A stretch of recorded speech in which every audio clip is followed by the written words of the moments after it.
Adele McLean with Holden Advisors. Hope you had a nice summer, and we're back to school and back to fall and probably back to our project planning and budget prep for 2018.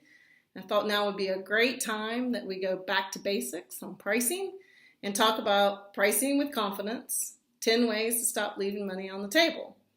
The intro of the book ponders a very interesting question. We talk about it a lot. Why is pricing so hard, and why do most companies mess it up? So if you have a point of view on that, I'd love to hear from you. Send me an email or respond to this blog. Why is pricing so hard, and why do most companies mess it up? So it's an interesting question, and I think to jump right into it, it comes from a lack of alignment on pricing purpose. So let's jump right in. Let's talk about some of the things you might hear in the hallway. We've all worked in big corporate environments where there's different pricing purposes inside an organization, which causes massive confusion. So let's talk about a few things that we might hear. Number one, price to cover cost. There's a little bit of issue with that because number one, your customers actually don't care about your cost, and they'll gladly tell you so in negotiations. The second thing is it doesn't really contemplate what you do to bring value to your customer's P&L. Your cost is really irrelevant to the value you deliver. So pricing to cost would leave money on the table. In some cases, you could price too high because your cost might be too high for the value you deliver. And I think we should disconnect that as a pricing purpose. The next thing I hear a lot from clients, and also when I worked in the corporate environment, is price to market. Well, number one, we don't actually sell to markets. We sell to customers, and each customer actually has unique ways they use your product, and that means that you have unique ways to impact their profit and loss.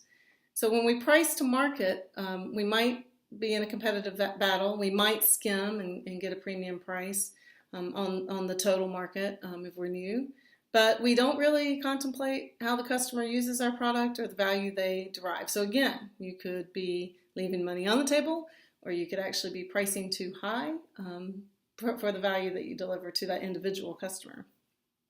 The next thing we hear is price to close a deal. And this one is a fool's game.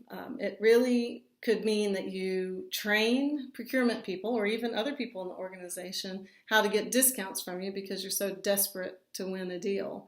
And again, when you're desperate to win a deal, you're not thinking about the impact that you have on your customer's P&L. So I really think that's a big fool's game, and we should avoid pricing to win a deal because we just train our customers to become poker players.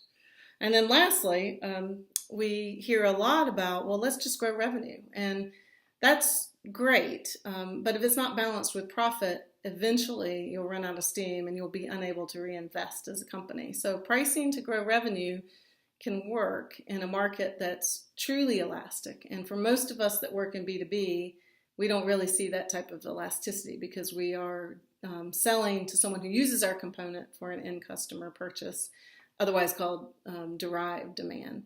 And a lot of times we convince ourselves that there's more volume with price, but it's typically short-lived, and the competition will actually respond pretty quickly, and then we get into the profit death spiral. So one of the reasons I think pricing is so hard and most companies mess it up is because they don't have an aligned pricing purpose. And at Holden Advisors, we talk a lot about the fact that the pricing purpose of any company must mean to make profit. That is your pricing purpose.